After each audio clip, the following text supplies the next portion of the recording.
Bismillahirrahmanirrahim. Assalamualaikum warahmatullahi wabarakatuh. Pada kesempatan kali ini, kami dari kelompok 3, mata kuliah Media Pembelajaran Fisika, akan membawakan materi teknik pembuatan media grafis dan presentasi, dan teknik pembuatan media berbasis komputer. Adapun anggota kami yaitu yang pertama dengan diri saya sendiri atas nama Muhammad Rizal Hasan, dan anggota yang berikutnya yaitu Devi Asrianti, Muhammad Ihsan Al-Kabri, Heni Arlita, Rifkia Amriani, dan Irna. Baik, langsung saja saya akan membawakan materi pertama yaitu jenis dan cara pembuatan media grafis. Yang pertama, flipchart. Cara mendesain flipchart ada beberapa yaitu yang pertama, tentukan tujuan pembelajaran. Kedua, menentukan bentuk flipchart. Ketiga, membuat ringkasan materi. Keempat, merancang draft kasar atau sketsa. Dan yang kedua yaitu flashcard. Adapun cara mendesain flashcard itu yaitu pertama, siapkan kertas yang agak tebal. Kedua, kertas tersebut diberikan tanda. Kemudian, potong-potong kertas dengan ukuran 25 x 30 cm. Berikutnya, mulailah menggambar dengan menggunakan alat gambar. Media yang ketiga yaitu flannel graph. Adapun cara mendesain flannel graph, yang pertama, siapkan papan yang berfungsi untuk menempelkan gambar-gambar dengan ukuran papan kurang lebih 50 x 75 cm. Yang kedua, siapkan bahan flanel yang berbulu, sesuaikan ukurannya dengan papan tersebut. Dan terakhir, siapkan gambar-gambar yang akan ditempelkan pada papan flanel tersebut. Dan media grafis yang keempat yaitu bulletin board. Adapun cara mendesain bulletin board ini yaitu papan dicat dengan warna yang sesuai, dilapisi bahan flanel, kemudian bagian pinggirnya diberi bingkai agar terlihat rapi. Beri judul yang menarik dengan warna yang mencolok dan ukuran yang besar.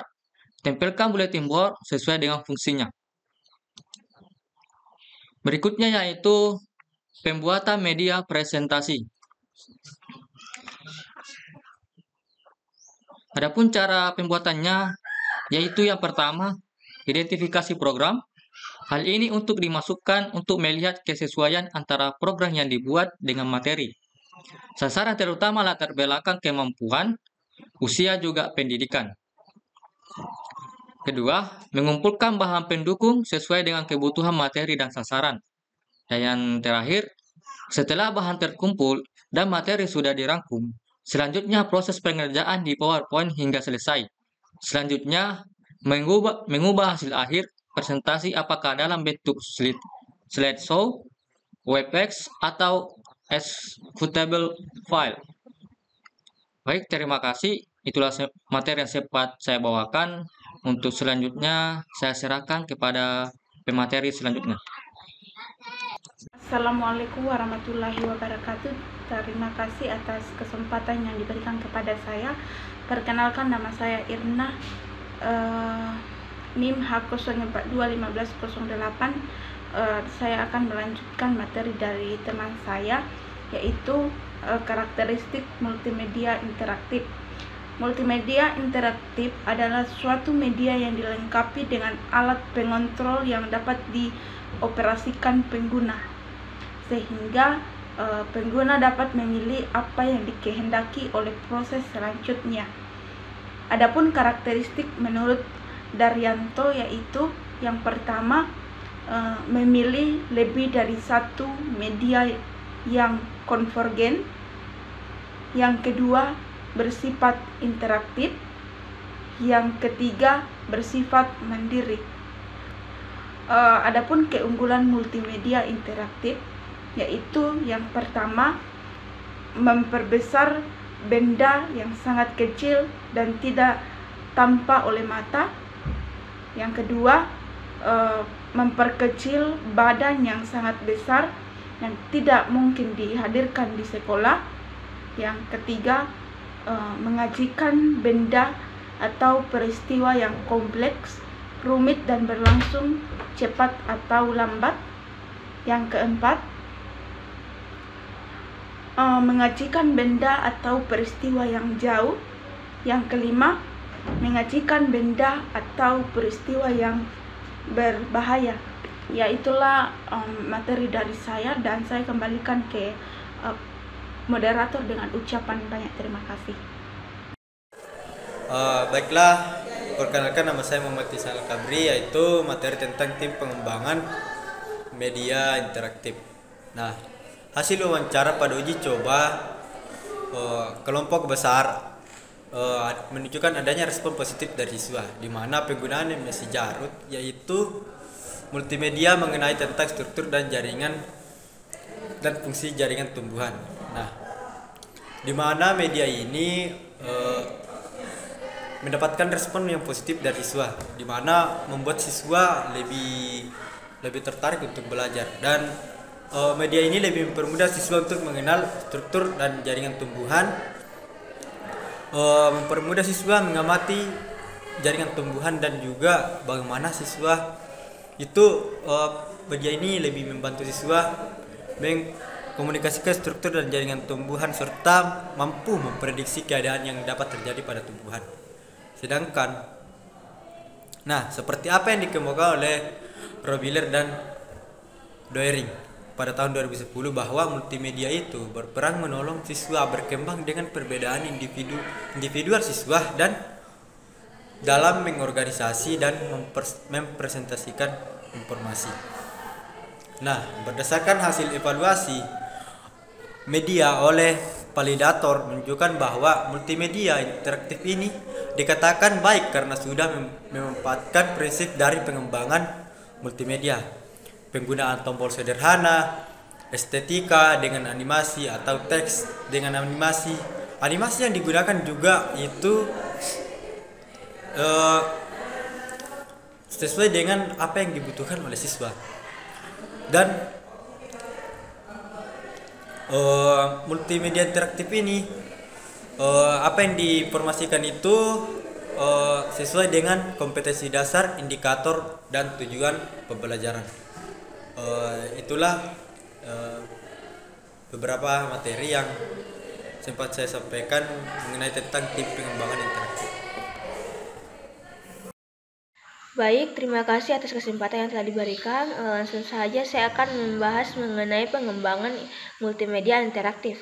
Nah, yang pertama itu adalah identifikasi kebutuhan. Identifikasi kebutuhan adalah proses awal penyusunan SOP yang dilakukan untuk mengidentifikasi tingkat kebutuhan SOP yang akan disusun.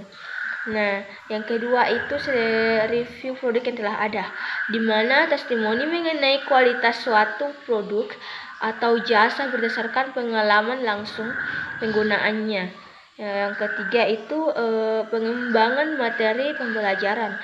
Nah, bagaimana proses mengorganisasikan materi yang telah disusun secara sistematis dan dapat digunakan guru dalam proses pembelajaran.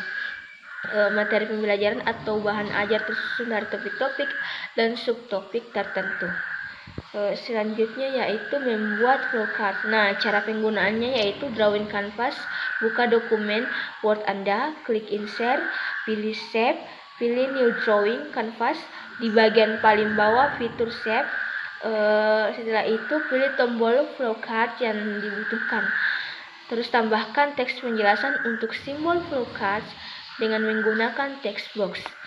Nah, selanjutnya yaitu membuat storyboards. Storyboards adalah sketsa gambar yang dibuat untuk keperluan membuat film atau suatu video. Selanjutnya yaitu program evaluasi proses produk, yaitu suatu proses yang menentukan nilai proses produk untuk menggunakan patokan-patokan tertentu agar mencapai tujuan pembelajaran yang telah ditentukan sebelumnya. Terima kasih. Assalamualaikum warahmatullahi wabarakatuh. Saya atas nama Devi Asrenti akan memaparkan materi tentang model-model computer based instruction. Yang pertama itu ada model drills, adalah suatu model dalam pembelajaran dengan jalan melatih siswa terhadap bahan pembelajaran yang sudah diberikan. Melalui model ini akan ditanamkan kebiasaan tertentu dalam bentuk latihan. Tujuan dari model drills ini adalah untuk memberikan pengalaman belajar yang lebih konkret dengan penciptaan tiruan-tiruan bentuk pengalaman yang mendekati suasana sebenarnya. Yang kedua itu ada model tutorial. Program tutorial pada dasarnya sama dengan program bimbingan yang bertujuan untuk memberikan bantuan kepada siswa agar dapat mencapai hasil belajar secara optimal. Tujuan pembelajaran tutorial yaitu untuk meningkatkan penguasaan pengetahuan para siswa sesuai dengan yang dimuat dalam software pembelajaran, melakukan usaha-usaha pengayaan materi yang relevan, dan untuk meningkatkan kemampuan dan keterampilan siswa tentang cara memecahkan masalah, mengatasi kesulitan atau hambatan agar mampu membimbing diri sendiri, serta untuk meningkatkan kemampuan siswa untuk belajar mandiri dan menerapkannya pada masing-masing CBI yang sedang dipelajari. Yang ketiga itu ada model simulasi. Model simulasi pada dasarnya merupakan salah satu strategi pembelajaran yang bertujuan untuk memberikan pengalaman belajar yang lebih konkret melalui penciptaan tiruan-tiruan bentuk pengalaman yang mengikuti suasana sebenarnya dan berlangsung dalam suasana yang tanpa resiko. Model simulasi adalah model CBI yang menampilkan materi pelajaran yang dikemas dalam bentuk animasi yang menjelaskan konteks secara menarik, hidup, dan memadukan unsur teks, gambar, audio, gerak, dan paduan warna yang serasi dan harmonis. Yang keempat itu ada model permainan. Model permainan merupakan salah satu bentuk metode dalam pembelajaran berbasis komputer dengan tujuan untuk menyediakan pengalaman belajar yang memberikan fasilitas belajar untuk menambah kemampuan siswa melalui permainan yang mendidik. Terima kasih. Baik, itulah materi yang sempat dipaparkan oleh kelompok kami. Terima kasih. Assalamualaikum warahmatullahi wabarakatuh.